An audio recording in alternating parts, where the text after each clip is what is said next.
Today I'm going to be talking about real estate investing, the good, the bad, and the ugly. So if you want to hear more about that, stay tuned.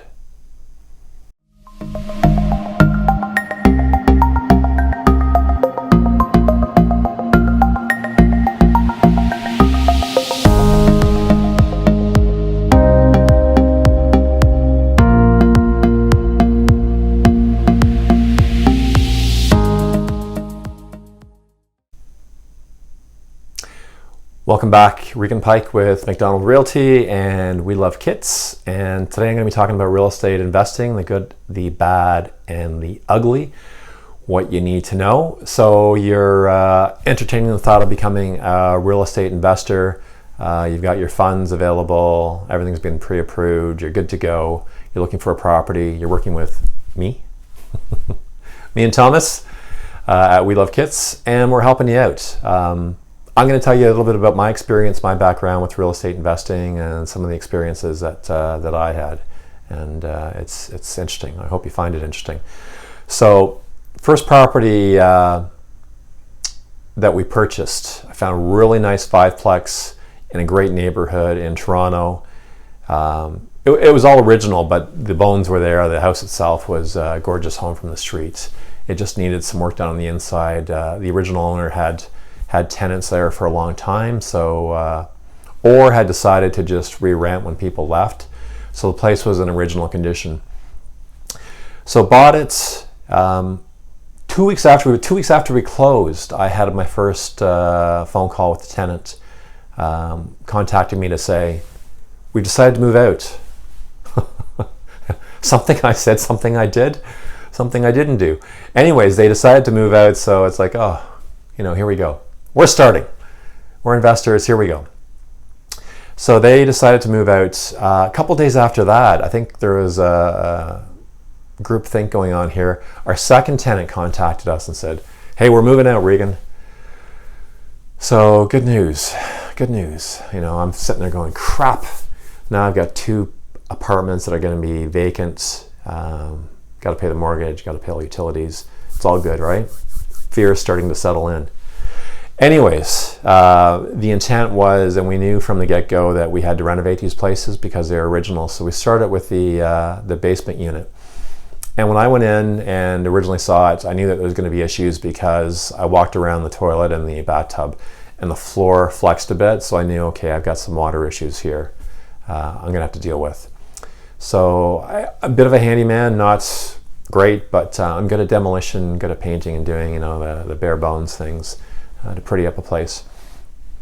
So dealing with the bathtub first and the toilet. Before that, I had to take the linoleum up. So I took up this linoleum that was a disaster that had been on the floor for not sure when they started making linoleum, but probably since day one. So it came up in pieces, and the smell was terrible. I can't describe the smell. It was just terrible. And then once the linoleum was up, the floor was, as I thought, a disaster. It was wet, it was moldy. It needed to come up. So the floor was down. Now dealing with removing the bathtub, removing the toilet. So yanked the 2 of those out. But first I noticed in the bathtub drain there was something. I thought, oh, okay, I better dig in and find out what's there. So dug in and pulled out.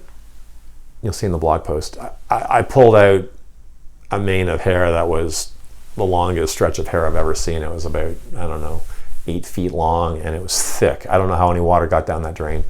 And it was disgusting. It was disgusting.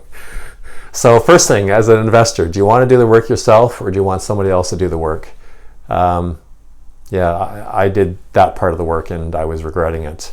But that's a question you have to ask yourself, and if you've got the time and you've got the knowledge, do the work. You can save yourself some money. But at the end of the day, it's all about time and money and getting that unit back up in the market as quick as possible, right? So my philosophy in the early days, I did some of the work to cut costs, but then I would bring in the professionals. And the best person that you can bring in is the best option because they know what they're doing. They're going to save you time and money because they're going to do it quick. They're going to do it efficiently, and they're not going to charge you as much as someone who doesn't know what they're doing, right? They're going to spend more time, more money, more effort. So get the pro, get the guy or the gal who knows what he or she is doing, and get the work done. A couple of days later, you've got the unit back on the market. So that's just my advice to you as a real estate investor. It pays to pay someone to do the work and to do it properly. So anyways, we got those 2 units done, and we got them back on the market, and obviously we were able to rent them for more than what they were the original rent was getting, the original owner was getting, right, about a month, 2 months earlier. So that was good. So now we've got more money flowing into the property. It's all good. Shortly thereafter, get a call from tenant number 3. Tenant number 3 is at the airport and is being deported. It seems that the police pulled her over and she hadn't updated her the plate portion of her sticker. I'm not sure whose car she was driving, but that did her in. So she's at the airport being deported, crying, saying, "I'm sorry, I'm being deported, I'm leaving, I no longer need your place." So that's, I don't know, this is 6 months in, and we dealt with 2 renovations, 2 people leaving, and now a 3rd person being deported. So, you know, it's just, really?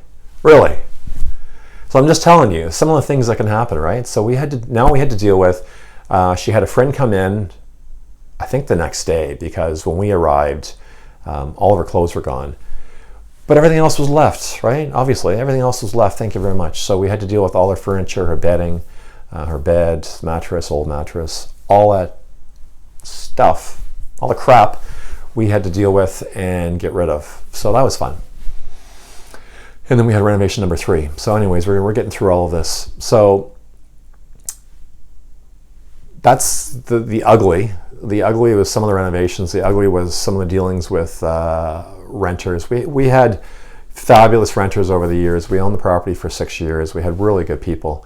We did have one couple who, younger couple that came in, they decided they weren't very happy and they tried to trash the place. So we had to deal with that.